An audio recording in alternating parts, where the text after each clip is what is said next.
Rose.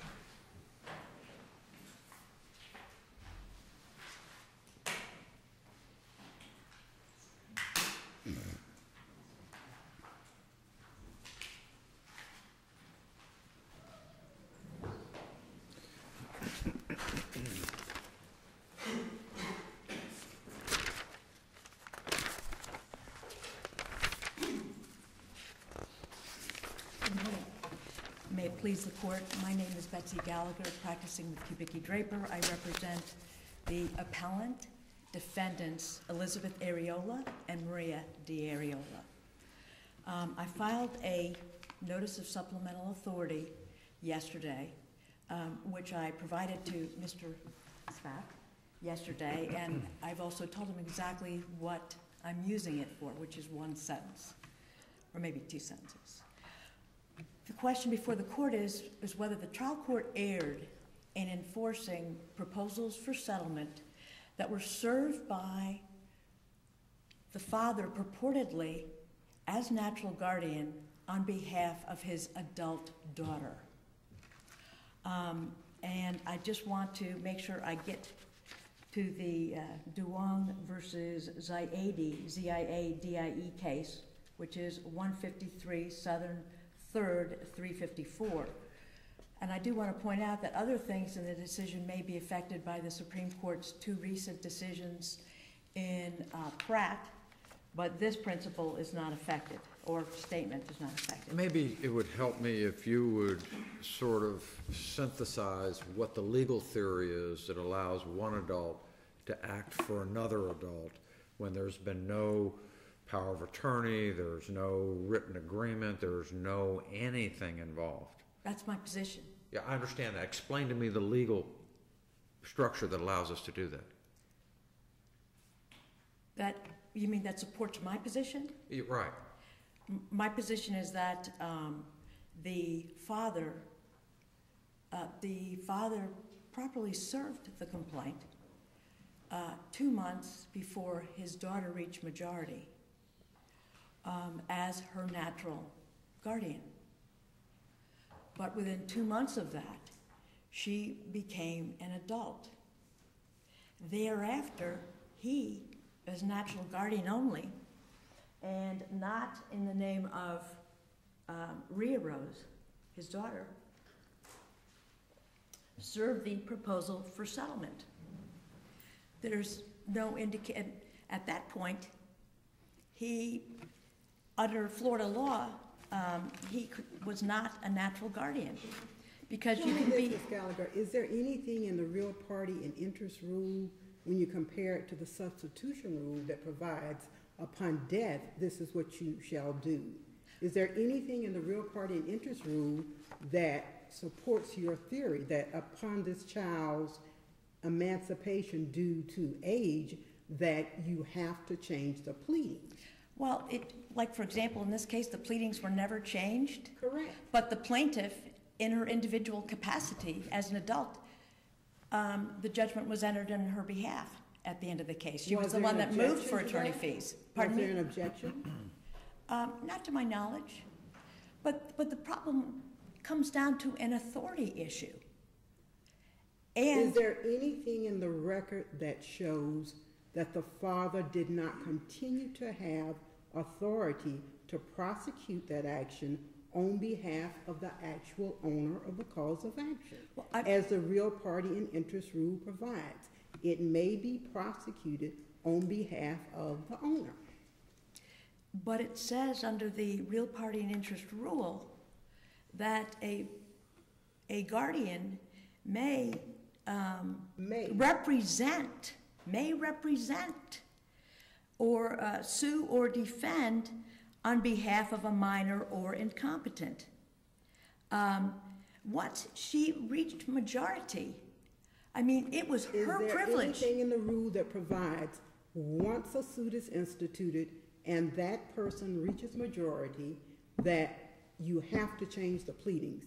And especially when you compare it to the substitution rule that provides specific time frames upon the happening of death, you must notify the court, file a substitution of the correct parties? No, I did not find any rule. Did you find any case that supports that you have to change the pleadings when someone is emancipated naturally due to age?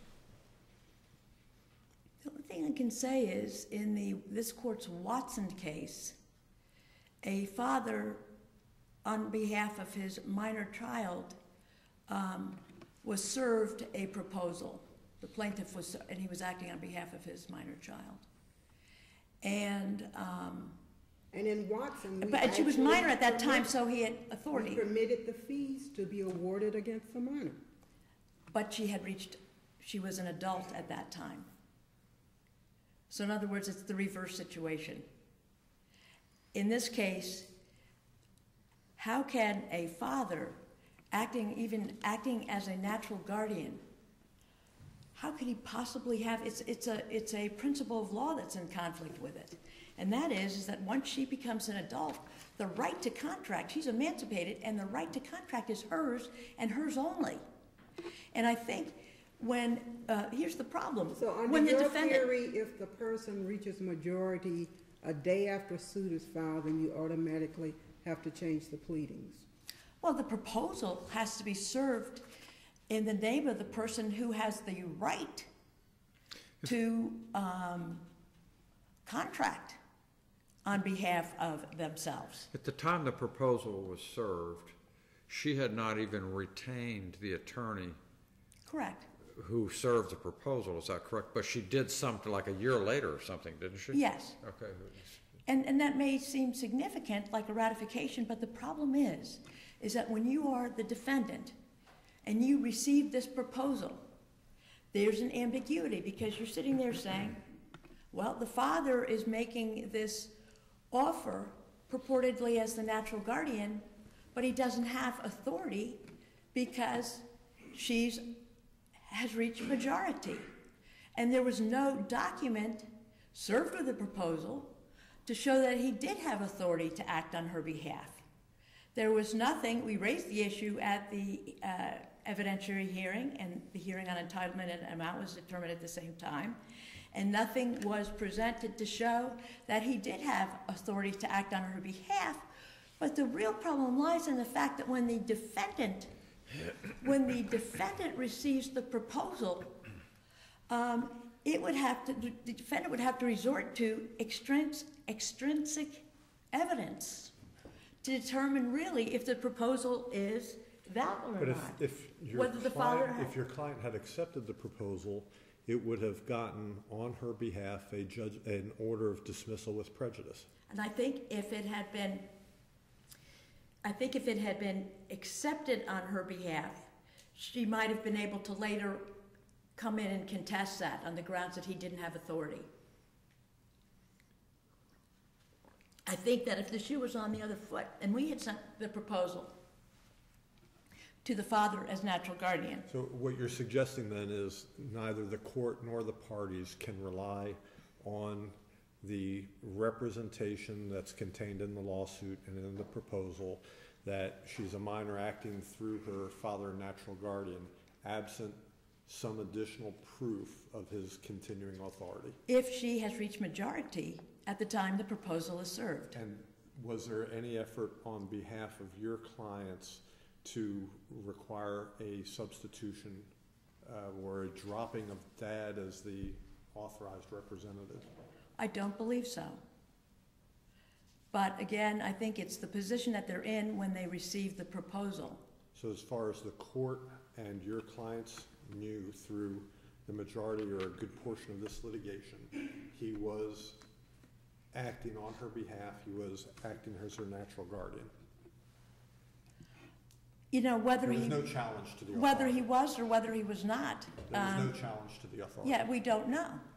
But we do. Is there anything in the record suggesting there was any challenge to his authority? Yes, at the hearing on entitlement. At the end of the case. At the end of the case. But again, we look at the facts as they are when the proposal is served. And you do not go outside the four corners of that proposal to determine, to look to see what the extrinsic facts are. The four corners of the proposal reflect that she is a minor acting through her father, and one of the facts that you're trying to bring in is, well, she was no longer a minor. And he's acting as a natural guardian when he's really not allowed under the statute to act as natural guardian. He's only allowed to do that when she is a minor. Because it doesn't make sense, because if he didn't have authority, she could come back and challenge it at any time if she wanted to. So remind me again when this objection was made in the proceedings. Was it made at the time the attorney's fees were being assessed? yeah, Okay. the entitlement So hearing. the whole case was tried without anybody raising any of these issues.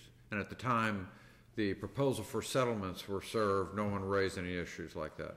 No, but again, you're not required, you are not required to make any inquiry to determine whether or not the proposals are valid or not. One of the ways you could look at this, though, is as though, she laid low on this issue until it became to her advantage to raise it. As opposed to raising it initially, saying, I know proposals for settlement have been served on my behalf, but that lawyer doesn't represent me. But would you please repeat the question? When you say she, are you talking about the plaintiff? I'm concerned about the timing of when this issue was raised in the trial court. It appears that it was raised pretty late in the game when she had full knowledge that these proposals for settlements had been served on her behalf by a lawyer who at the time didn't represent her, and at the time she was of the age of majority and probably didn't have authority to do this for her. And at that time, she did not raise this objection. She only raised it when the issue of attorney's fees were being assessed way after the fact, way down the road. But a party does not have a duty to tell the opposing party how to correct their proposal for settlement and make it valid. If such was the case, we have case after case after case where the issue is raised for the first time at the end of the case. So it really comes down to, did he have authority to act on her behalf, no matter what is said in the pleading? Ms. Gallagher, Well, it sounds like, sorry, go ahead. reconcile your position with the preamble to the rule that provides every action may be prosecuted in the name of the real party in interest. I'm having trouble reconciling that. And when you prosecute an action from beginning to end, there's nothing in the rule that provides when there's a change, and especially when the change is a natural change like age, you have to change the pleading. As I said, the problem is that the person that's acting on her behalf, because that's what a natural guardian does, is make the decisions on behalf of the child. The owner of the cause of action. But once she reached majority, his authority expired as a matter of law. Except if she creates an apparent authority that he's acting for her, which she would do by not raising the issue initially. She left the other parties to believe that he had authority to act for her, and that's apparent authority in simple agency terms.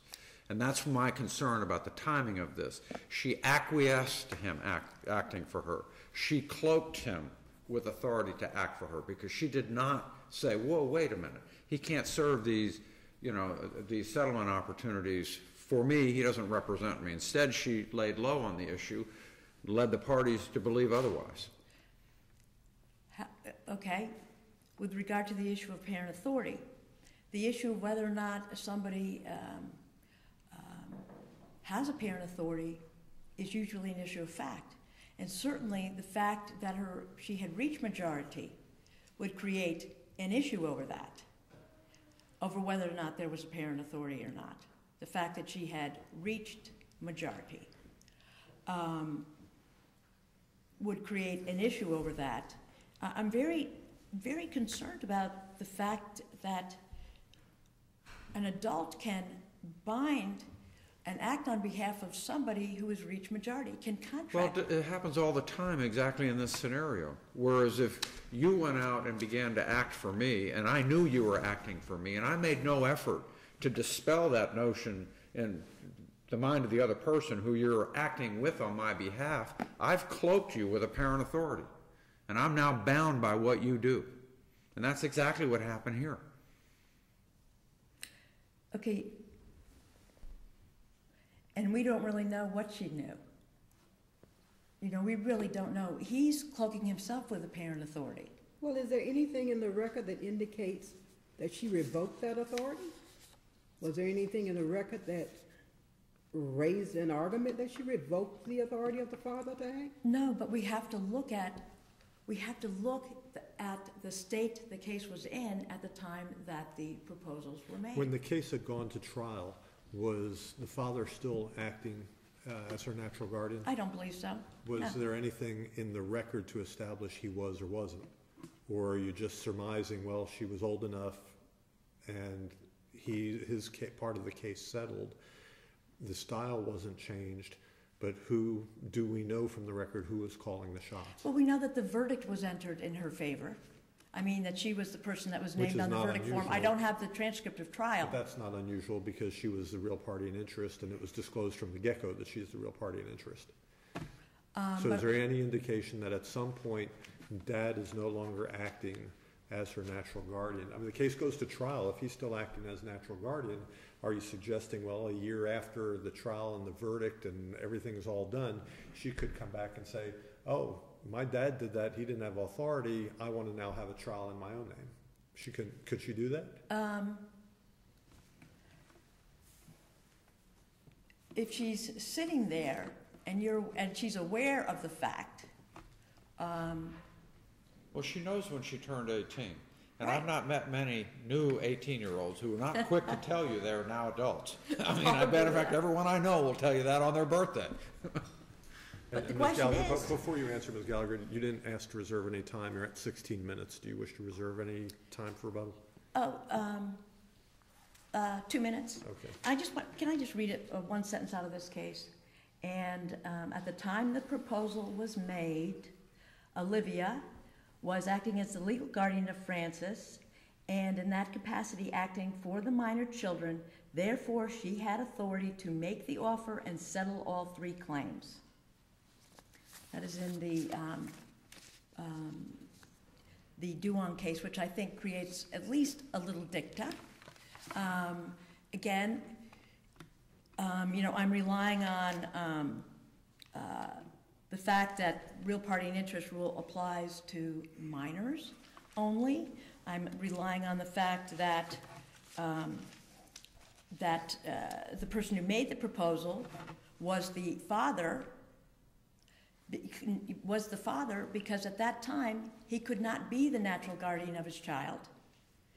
And therefore, a different person made the proposal than the person who enforced the proposal. I may have, you know, used up all my time. I respectfully request this court to reverse. I don't think that it is, I think there was at minimum an ambiguity, which would have been presented to the defendants in this case when the proposal was served as to whether or not this was a valid proposal or not. Thank you. Thank you, Ms. Gallagher, and you'll have your 2 minutes for rebuttal.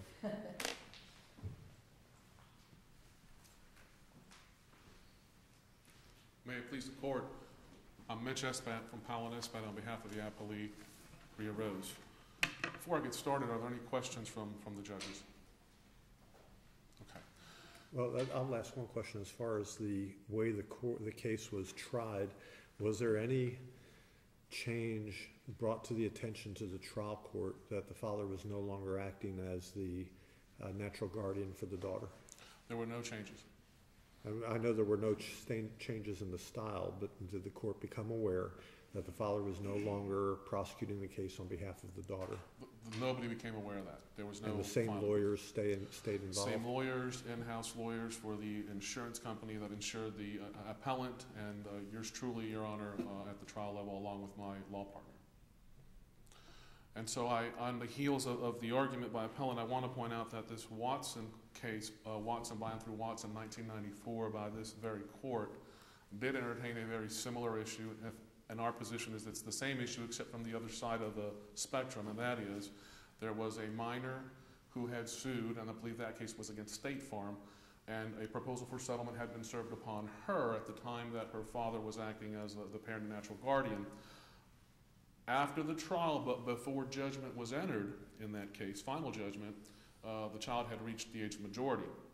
And the issue was, does State Farm get to collect its attorney's fees and costs against the father, or is it against the child who is now who was once a minor, is now an adult? And this court unequivocally back in 1994 said, wait a second now, the real party in interest is and always has been the formerly minor plaintiff who is now an adult, and the fees and costs shall be assessed against her. And so if the reasoning in that case, which has not been overruled, is juxtaposed onto this case, it follows then that a plaintiff who was once a minor and then reaches the age of majority during the pendency of the lawsuit before a final judgment is entered can also avail herself of the relief that the proposal for settlement statute and rule allowed. So if you can have an adverse ruling back in 1994 in a very similar situation, you should be able to have a proactive and positive ruling in your favor, because that case is still good law, has not been overruled, and it's 21 years old. So we rely on that very heavily, along with the real party and interest rule. As Judge Crenshaw points out, there's no requirement that somebody be substituted in that situation, because you're looking at who has the substantive right to the claim. In this case, it's Rhea Rose. I do want to point out to the court this. My law firm collectively represented the family. And in terms of this issue of her retaining us specifically, and the discussions that were had about the authority for her to vest it in her father necessarily require me to divulge some attorney-client things that were not divulged at the trial level. But certainly, there was never an issue. And I do note this in a footnote in our brief, that after she reached the age of 18, she continued to live with her father, as some 18-year-olds do. And the decisions were made collectively throughout the case. The fact that she signed a contract specifically on her individual behalf some point later coincided with her eventually leaving her father's home. That's not part of the record, but it is, I think, important background so that we just don't leave that out there in terms of, well, what really happened and why did she wait so long to hire a lawyer? Her family was collectively represented by my law firm. So I just point that out in terms of background. In terms of... And to the extent it's outside of the record, it's not relevant, is it? Very good. Yes, Your Honor. That's correct. That's correct. I do want to also point out that there's no requirement either in the rule or within the statute that affirmatively requires a pleading, and specifically the proposal for settlement, to affirmatively state, I hereby have authority or consent from X. There's no requirement. The rule enumerates all the things you must say in a proposal, and so does the statute. Getting to the actual and apparent authority issue, as her counsel, I am her mouthpiece. I have actual authority in this case, and in some other instances, I suppose, apparent authority to bind my client. If indeed, as appellant suggests, I had no consent or authority, I suppose I'd be answering to an ethics committee on why I made an offer I didn't have authority to have, and I suppose I'd be on the phone with my malpractice carrier explaining the same thing. So as her lawyer, when I sign a pleading, in this case a proposal for settlement, or my law partner does for that matter, we have actual authority, and we have apparent authority in other instances as well. So that would be something that we would be answerable for. In terms of the clarity and unambiguous nature of the proposal itself, the court can look at that. It's in volume 3. The first one is at page 593 through 94. The second one, again, volume 3, 596 through 97. I've also set forth the relevant portions of the proposal in my brief on page 6, going on to page 7.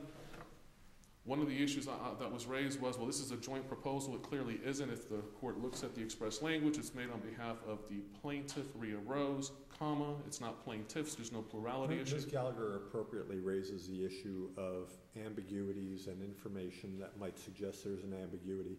Are there any cases that address whether the ambiguity has to be on the face of the proposal, or can a party after the fact raise an ambiguity in some circumstance? In this case, she turned 18 during the pendency of the litigation. I found no case, Your Honor, and I saw none cited in the appellant's initial or reply brief that had a case that stood for that proposition specifically in this context. And your position is if it's unambiguous on its face, that's it? Well, if it also comports with Rule 1.442 and the statute 768.7. Well, it has to have all the appropriate language, but if it is otherwise unambiguous, is it your position that outside factors don't matter? In this context, they don't, because she was the real party in interest, and I think we have the Watson case specifically, at least from our position, on point in this situation. Well, and then it gets to the question that I think one of my colleagues raised. If there is a lack of authority, is that something that vitiates the proposal, or is that a potential evidentiary determination that the other side can challenge? Was this in fact an authorized proposal? And this is an unusual circumstance in terms of the case law, because I don't recall seeing anything quite like this. You know, the case law that I came across didn't address it, as Your Honor points out. So I don't want to speak out of turn, but I can say this, that the issue was raised at the trial level for the very first time at our entitlement and fee hearing. And there's a substantial amount of case law dealing with proposals that say a general release will have to be executed. And then the question becomes, well, do we have to go outside of the proposal to determine what in that community is a general release? Sure, sure. And then there is some case law that says, well, you ought to attach it or at least include the significant verbiage in the proposal. That's right. And what I take from those cases is you want to be able to determine from the face of the proposal does everybody know what has to be done to effectuate a settlement? That's right. And here the question is, well, everybody knows from the record that she turned 18, but that is not embodied on the face of the proposal. You're correct, Your Honor, but what is embodied, if I may, is that the claimer claims this proposal is attempting to resolve are claims between the parties listed in the paragraph above, which again lists plaintiff Rhea Rose, and depending on which proposal the court's looking at, one was made to Maria de Areola and the other one was made to Elizabeth de Areola. And here's what happens. Upon acceptance of this proposal by the defendant, the plaintiff will submit to the court a final judgment for the amount of the proposal, and upon entry of the final judgment will file a dismissal with prejudice of the claim against the accepting defendant only. That's in subsection B of both of these proposals. Again, for the court's edification, that's volume 3, pages 593 through 594 for the first one, 596 through 597 for the second one in volume 3. So this proposal indeed does say that the claim of Rhea Rose shall be extinguished by the manner prescribed in subsection B, which again comports with not only the requirement of the Rule 1.442 as well as 768.79, the statute that encompasses the proposal rule as well. So if there are no more questions, I'll rely on my brief for the remainder of the argument. I appreciate the court's time. I do point out necessarily that we did file a motion for attorney's fees timely, so the court, in affirming the lower court's decision, would also respectfully request appellate fees for having a defend against this appeal. Thank you all very much. Thank you, counsel. Ms. Gallagher?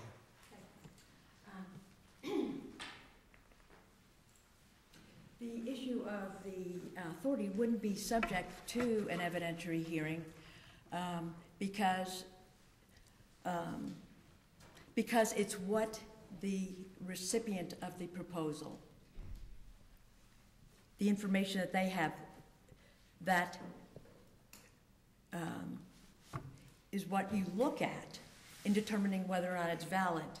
A proposal in State v. Nichols, the court said, a proposal which is subject to contingencies or which needs clarification to evaluate it is unenforceable. And so even if you came back later on at the hearing, and of course we did raise it and nobody did put on any evidence that we raised it at the hearing, and nope, they didn't ask for a continuance. They did not put on any evidence that they did have authority at that time, so that can be considered to be a waiver. But the bottom line is that there are latent ambiguities and there are patent ambiguities. And so if resort, and of course I'm a little unclear as to what is what, but when the language employed is clear and unambiguous and suggests a single meaning, but an extrinsic fact is necessary, then that is supposed to be a latent ambiguity to make a choice. But on the other hand, I feel like this is probably more of a patent ambiguity because on its face, you look at it and you know the father is making this. The father's acting on behalf of his daughter, but he has no authority to act on behalf of his daughter. So that's the place that we look at it. We look at the case in the context that it was at the time the proposal was made. It wouldn't matter if we challenged it after the fact, in any way, because what governs the propriety of this is the time. You look at the facts, you look at everything that was, that our defendant had knowledge of at the time that the proposal was made. And Ms. Gallagher, that takes us to just over your 2 minutes.